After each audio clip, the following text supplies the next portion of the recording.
Today's show is brought to you by Chase. Explore some of the perks your business could get with Chase Ultimate Rewards at chase.com/ultimate rewards. I'm Inc. Executive Editor Diana Ransom. And I'm Editor-at-Large Christine Lagorio-Chafkin. And you're listening to From the Ground Up. Today's episode, Cracking TikTok, Part 2, How We Got Here. Last week, we heard from a group of founders who incorporate social media into their everyday business operations. Yes, we heard about how peeling fruit helped Zoya Biglari appeal to her audience as a business owner, and why Mari Llewellyn thinks it's really important to hire young people. So this week, we're going to follow that up by talking to one of the veterans in the space. Shira Lazar has been an on-air host, social media personality, and digital content producer for more than 2 decades. That led her to launching What's Trending and The Peace Inside Live. Diana, you had a chat with her at South by Southwest. What was it like sitting down and talking? It was great. We both go way back, and we covered a lot of ground. When she was first starting up, influencers, quote unquote, wasn't even a thing yet. She described her live interactive show as a digital social media water cooler conversation. And since she was a pioneer in the digital creator economy, she said, while it was exciting, it also felt questionable because nobody else was there. Yeah, I can see that. Well, I'm excited to hear it. Okay, we kicked it off with me calling her by an affectionate nickname.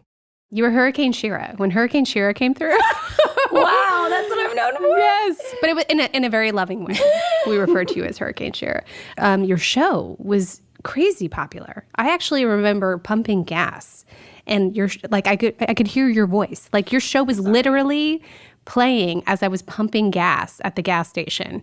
Like, Shira, you've had a marvelous run. I appreciate that. We're still on gas station TV, actually. GSTV out of home is now the next thing. Who knew? We were very early to that, too. Very cool. So, tell me about the whirlwind. How'd you get started? Yeah, we started What's Trending in 2011, which is wild because I've owned a media company for over a decade, practically self-funded or funded through the platforms we're on. You can imagine what that's like. Even reading the news. God help you. We started it as a show. We were one of the first live interactive shows covering digital culture, the creator economy. It wasn't even called that. Influencers, all of that wasn't really called that then. Yeah. It was the digital social media water cooler conversation. Pop culture. Yeah, and I like to say it was a show for the internet people by the internet people, about the stories emerging from social and with the faces and voices behind it. Because but back then, nobody sort of cared about the web. Yeah. People thought it was that's cute. Exactly. Yeah, it's cute. And for me, this was the future of how we would report on the news. Now we know that. It's what we all do. But that's not necessarily where people would discover their news or curate the news. And so we were creating a show around that. That's what made it all so unique, is that a lot of people were blogging about this and writing articles about it, but no one was actually creating video around it. And so in many ways, we were one of the first talk shows around digital culture and the internet. And we were also quality live streaming, which also made it different because I think you had this perception of the internet that was very lo-fi, low quality. And we wanted it to be big. We wanted it to be splashy. We had a jib. We had a multi-cam. Yeah, you had a proper setup. We had a whole studio.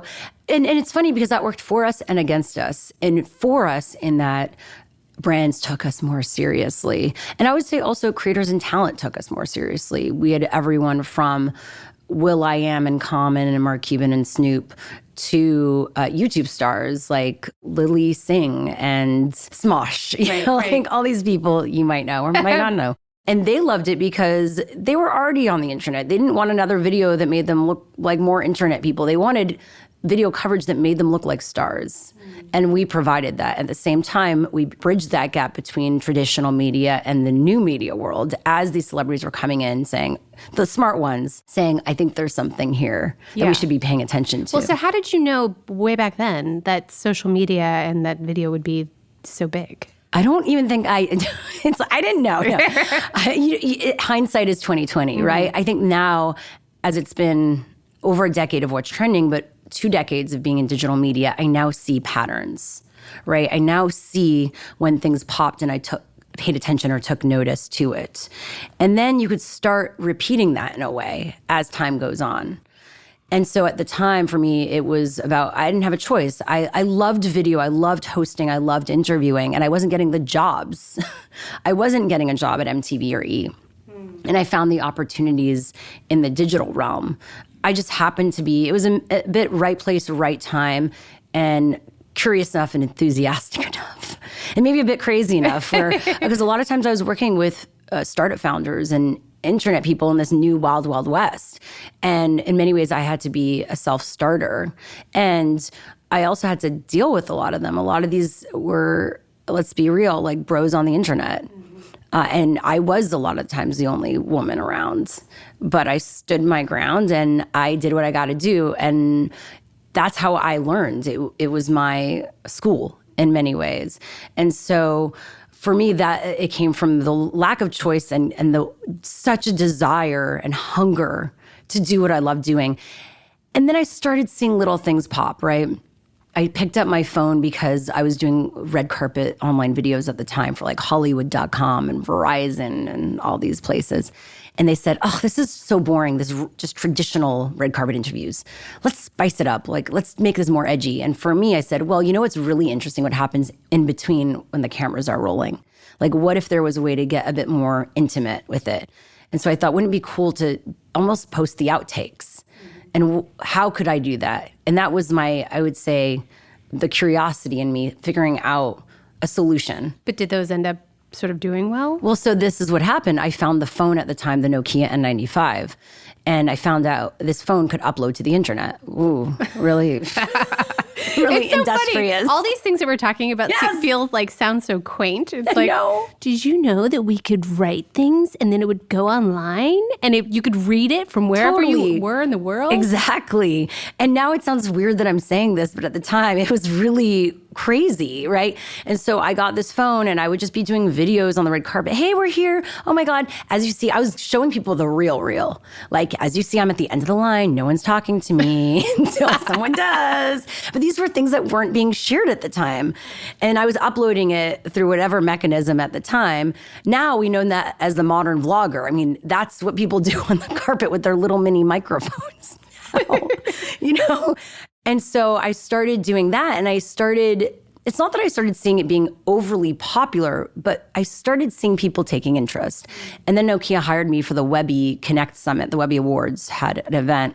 And that's when also I saw, it was just like that little motion forward. When you're in new spaces and it feels exciting, but then feels questionable because you're like, is this really the right place to be? Like, no one's here. It kind of feels weird. Yeah. But then anytime— You're a pioneer. Yes, it's pioneering, but every time you have someone say yes or a little opportunity, I feel like you need to take those wins and move forward. And that proves to you, like, there's something here. It's a hint that there's something here.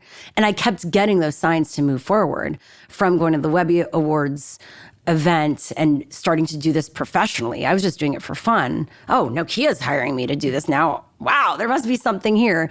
And then pitching that to news networks and getting hired by CBS News to do it.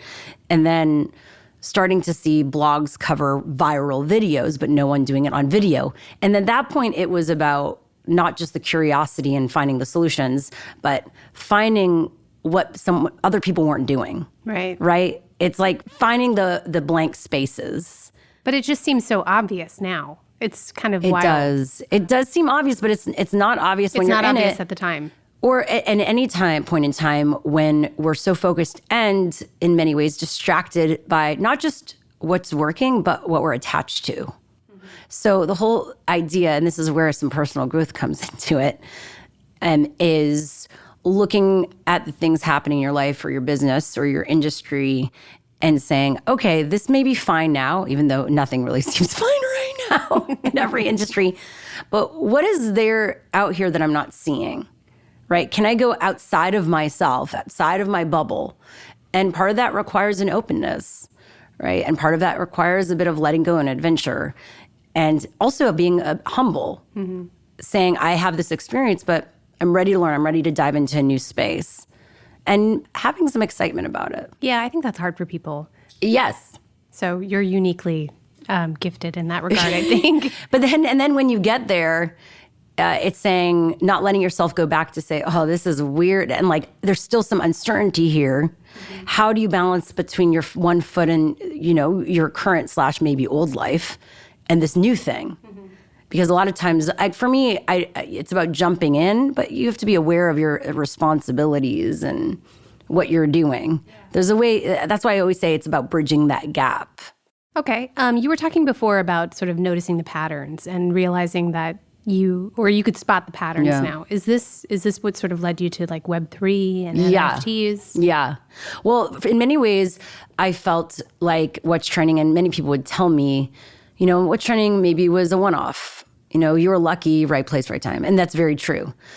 And then when the Web3 stuff started bubbling, one, I noticed the people that I'd been in my previous digital media world with, the Web 2 world, as they call it. I noticed some of them going into this space, Gary Vaynerchuk, Alexis Ohanian, Rennie Zuckerberg, and more. And so, of course, you need to pay attention to that, right? For crypto, because I was never into finance necessarily, the number thing didn't turn me on, right? I didn't get it. It overwhelmed me.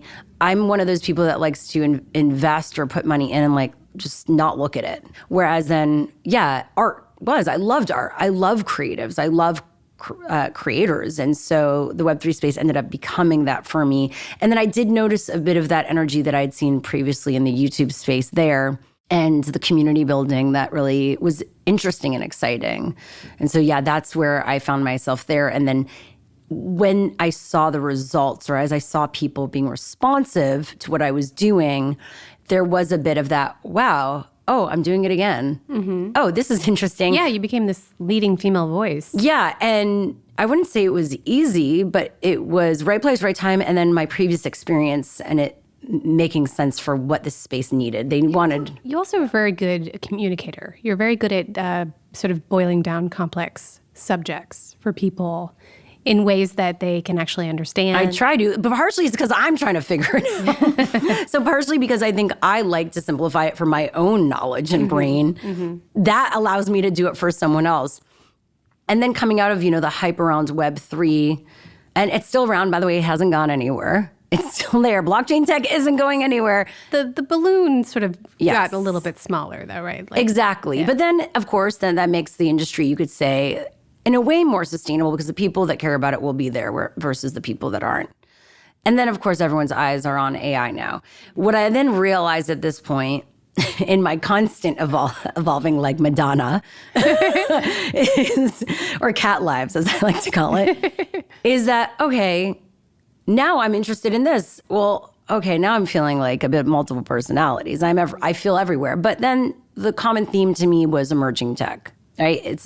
And I joke around like, I'm not a futurist in a way, but I am. But I'm a futurist that likes to live in the present moment. You're like you're leading edge. Yeah. You're like one of the early adopters. You're one of the OG YouTubers. You're leading edge. And specifically around things that impact culture and media. And then I would say, as I've gotten older, really caring about mental health and well-being and gender equity and human rights. Like, these are things that I really care about, and that I try to at least integrate it into these spaces I'm in, because they are new industries that can be molded and shaped. Mm-hmm. So we should be talking about those things too. Right. Yeah. And this is the opportunity to do that. Exactly. To shape those things now. Yeah. So you've also built a personal brand beyond the brands that you have founded. So there's What's Trending and Peace Inside Live. Yeah. Peace Inside Live. So how did you do that? And why? Yeah, Peace Inside came out of the pandemic in 2020. So because of my work in What's Trending and the ups and downs I was experiencing, and I was going through my own little existential crisis and also mental health journey, I ended up going to Everest Base Camp on this really epic trip with a friend of mine who curates retreats there in the Himalayas. And from that, we actually started talking about co-creating, and because I'd been doing a lot in pop culture, and I was having these really beautiful conversations about personal growth. And I wondered if I could bring that to my social media. I wasn't going to bring that to What's Trending necessarily, even though I could, What's Trending in wellness, hey, But it was more of my personal story and perspective. And so when we came back from that trip, me and her, now my co-founder and friend Jordana Ream, we started doing this series called The Weekly Mind Shift, bring up these topics that we thought were interesting and talk about them. And from there, that's when I really started putting myself out there, I feel like in a more vulnerable way of like, here's me, here's Shira, here's not what's trending Shira that you know, but like, these are the things I go through. This is what I'm thinking about. This is a conversation you might have with me if we're at a dinner table, right? Or at the cafe, not necessarily what you're just hiring me for. We ended up doing this virtual retreat because she couldn't do retreats anymore. And it went so well. And so from there we said, what if we did this daily? And within a month, we became like a virtual mindfulness studio. And at the time I had a full-time job. I was running What's Trending. I was on the radio. And we had facilitators from around the world with classes. We had thousands of people through our classes in 2020.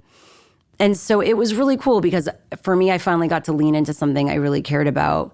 And that was filling me up and bring it to others and also learn myself. I would drop into the classes and do some breath work or meditation. It helped me too in finding peace inside, literally and figuratively during that time. And then we evolved into corporate wellness, and the brands I was working with on What's Trending, some of them, I ended up bringing mindfulness to their teams. We did these customized programs for like Capital One and Spotify and Boys and Girls Club of America. And then we got into the Web3 space, and now we have a journal. So yeah, I'm trying to bring this into the modern age. And now I'm trying to bring my worlds together in many ways. Right. Well, we just had our last episode, we featured a bunch of TikTok entrepreneurs, and they were sort of all talking about how the key to sort of scaling their presence on the platforms was putting themselves out personally and being vulnerable. But I'd love to hear from your perspective what the pros and cons of doing that are. I think for a lot of people, it probably is privacy. Right? Like a con, like the lack of privacy? Oh, the lack of privacy, meaning some people will be fearful. I mean, sometimes when I'm on vacation or somewhere, I do debate putting my location or where I am, or the fact that people might not know that I'm not at home. That sometimes gets scary, right? Vulnerability is scary. It's a muscle to work on.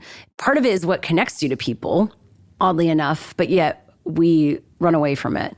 So it is scary when I've had a bad day, because then you think, oh, are people going to want to hire me? It's going to make it seem like I'm off. Something's wrong with me. So do you actually record yourself on a bad day? Yeah, I've recorded myself crying before, which sounds weird because you're in the middle of crying. You're like, I'm going to record myself, But sometimes I do it more to recognize this moment and what's happening and the fact that I will look back on it and I'll be in a different space. And then also to a bit of an interrupter of that moment, to interrupt it. Because a lot of times we could be stuck in the craziness of that moment, and to recognize, okay, like, let's step outside of myself right now. I'm a human going through this. It's not me. And part of it is like, it's almost like looking at yourself in the mirror while you're crying. And then you start saying, oh, I'm crying. Oh, look at me crying. Anyway. But it's like, have you ever had this moment where you're at the beach and you're seeing this most beautiful sunset you've ever had in your life? Or you're watching in my perspective, you're watching my kids play and it's adorable. And then you bring out the phone and it's like, let me capture this. What I try to do in those moments is I try to take the quick picture, the quick video, and then put it down. I think it is beautiful, actually, and really fun to look back at moments. Because sometimes it's hard to remember those moments, right? Yeah, but if you're only experiencing them through the viewfinder, like that, you're not experiencing them. Totally, which is why sometimes experience your grief. Like you're crying, let yourself cry. I mean, I don't do it all the time, but yes, no, I think that recently, for instance, and we're getting to some existential conversations. No, it's interesting. But, I did it once and I actually posted the video on Mental Health Awareness Day or something like that. And actually my dad said, please take that down. I think it was uncomfortable for my parents to watch it, actually. Oh. Because they saw how in pain I was. And I said, well, this was a long time ago. I'm in a better place. That's why I was able to post it. He goes, okay, you posted it. Please take it down now. Right? You've had your fun. Yeah, exactly. And I thought it was important because as we know, we see everyone's highlight reel and we don't see the real moments. But it is, even as someone watching someone else's real dark moment, it's awkward and hard, right? It can be hard to witness. But I think we get to experience that because that is the human experience. And I do think that there's so much as a founder, as a content creator, as a woman I go through. It is the question of what is going to be valuable for me and others. Like, what's the point? Like, I can't read someone else's mind of like, will this help you? That's kind of also centering and narcissistic. Like, I'm posting this because it's going to help people. I think for me, it's more about the exercise and practice of your own expression and truth. And the idea of like that changes over time. Who you are today is different than tomorrow. But I do think that's something beautiful in sharing really who you are in that moment. But is it for you, or is it to help you connect with people? It might be a bit of both. Yeah. I think partially I get ideas in my head, and for me, I need to express it. I don't know where to put it. Some people put it on a canvas through art. Some people take photographs. Some people journal. I journal, or write a book. For me, my canvas is video. Yeah. So for me, if I have an idea in my head or something that comes up, or I vent to my boyfriend, my therapist, that definitely happens, But I will just turn on the camera. And by the way, there's a lot that I have not posted, but I just turn the camera just to process what I'm going through. And it might lead to something that's an aha moment for me, or it might not. It might be just, okay, this will never see the light of day. But a lot of times I'll send it because I do have someone I work with that edits my videos, and I'll send her just raw stuff, and I'll say, what do you think is interesting here?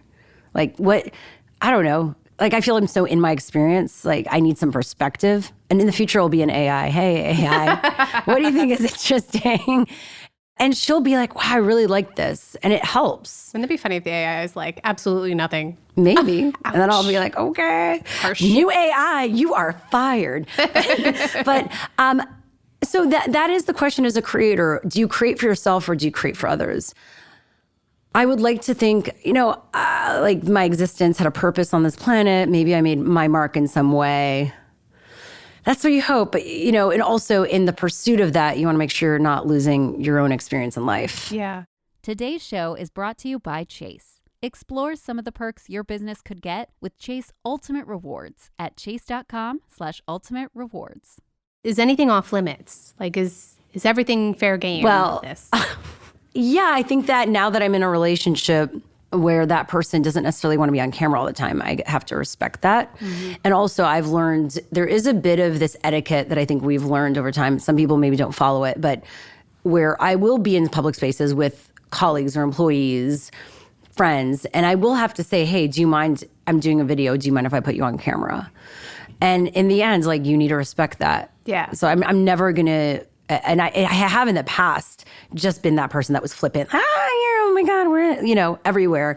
And it took a few moments of someone saying, no, please don't post that. Or when something was up, I don't feel comfortable with that being up, right? So there are some limitations. If you're you and you're doing you could do whatever you want if there's other people involved. So there's definitely things I think that because of that with my relationship, I haven't necessarily posted that I thought would be interesting personally. I definitely think in the process of, with my company or personally, when I'm going through some, I think, darker moments or frustrations, there are definitely moments where I want to share what's happening. And I just think there are other people involved and this isn't going to be appropriate, and they're going to know, and it might impact the situation. And I try to respect that. Because I have done it where, like, I did an IG story, like, today I went through this, this, and that. And two people that I worked with was like, we know it was about us. Oh. Burn. Yeah. And I was like, well, it was, but it's not bad. I mean, we are going through stuff, but you have to realize it will impact those relationships. And if you're in professional settings, maybe people don't feel comfortable using them as like a reference in your videos that are partially entertainment. Right. Very helpful. Yeah. So that is something to keep in mind. That said, that's where the drafts come into play. Putting something in drafts, you're really annoyed and triggered. A lot of times I'll put that into drafts and then I'll look back at it and say, is that something I really want to put out in the world? Maybe, yeah, like maybe not. That's like my baby triggered Jira. That's not really who I am, my authentic self I want to share with people. How long do you sort of let that sit? I might just put it on drafts and forget about it. Oh. A lot of times that happens because guess what? It's like it's a trigger moment. Or I might do a video based on something that just happened. I got off of Zoom and I was like, that was weird. Why are people like this? And I'll video like, the weirdest situation just happened, And then I just kind of forget about it. And then I might go back to it. and say, oh, that was kind of cringy, too, not just personal, but referencing something too specific. And I might want to work with that person. That's not fair. Like, it's you're putting everyone else's dirty laundry out there. Understood. Right? Yeah. So I think that's maybe a tip. Some people don't care, to be honest, but I think that this is where like being a responsible digital citizen comes into play. Right? And just being aware that your actions have repercussions. If you're okay with those repercussions, then go ahead And do your own thing. But if it influences but if you somebody are, else, just I want to do the right thing that's ethical and moral. I haven't always been that way, and I haven't always done the right thing. Like, looking back, maybe. But Yeah. I'm trying my hardest to do the best I can. Well, some founders have expressed, in the pages of Inc., for instance, have expressed dismay at the idea of having to or feeling pushed to be out there personally. Like they're starting, a brand or something like that, and investors are saying, like, you have to put yourself out there, and they don't necessarily want to, but they feel like obligated because for some reason female founders are sort of more attached. Like people want to connect with female founders in a way that's more personally. You say specifically for women? That's so interesting. It ends up being women in my experience. But I feel like everyone, Maybe we're in it's a everyone. time, I think we're in a time where there's so much out there, so many people doing so many things that in the end, it's not going to just be the idea of your company and the execution, which is very important, but the people behind it. I think we're coming into a time where that is especially important. That will make you stand out because I think there's going to be so much of the same. what do you mean? I think that everyone has, I wouldn't say similar ideas, but you know what I mean? Like, I think if you're, including with AI coming out, right, in many ways, we're going to see a lot of the same thing coming from the ether of our ideation. And what changes it is execution, but also I believe the people behind it. How much do you feel connected to those people? How much do they care about this? And that's where leadership is important, understanding who they are. And I think that's going to make consumers and people more connected to a brand and more loyal to it. That's what I personally think. And that comes with a pro and con because investors say that, but then the minute this person says something that's too personal or too this, it could be used against them. For sure. And that's what's actually happening. And that's kind of the drawback. I mean, look at some of the top companies now. Like maybe in the past, we never knew who Mark Zuckerberg really was. Like he started coming more forward. Now we see him doing his It's like kickboxing. yeah, something like that. Yeah. Founders will become more accessible, right? And they need to be because we're going to need to know who's building the future, right? That's also important. Right. We want to make sure they're conscious individuals who care. And of course, respect, like there's a spectrum and not everyone needs to be the most personable, endearing, charming person. It's not about that. It's about really sharing why you're doing what you're doing with people. And it happens that, yes, it's through video and not everyone is comfortable with video. And I totally respect that. And it's kind of about finding your thing. It could be audio, maybe sharing photos or quotes or captions, right? I do think that we are in a place where people will become more comfortable in video or learn to. It's going to be kind of part of the journey in the game. And part of that is not doing it as a performance, but kind of the Gary Vee model, just having people document what you're doing and being yourself. If you're scared of being yourself, maybe that's another question, something to work on. And that's real. It's going to, I believe, force more, in many ways, self-reflection, more inner work, and more really being comfortable in your skin with who you are. What's some sort of common sense advice for people who do not have 200,000 followers? How did they get started? I always say finding that one thing that you're just really passionate about that you talk or read way too much on, right? Like, what's that one thing your friends are like, okay, here they go, But that's the thing you should be talking about and bringing to the world. People want to see people who, again, care and are enthusiastic about things and just know it really well. And so find that thing.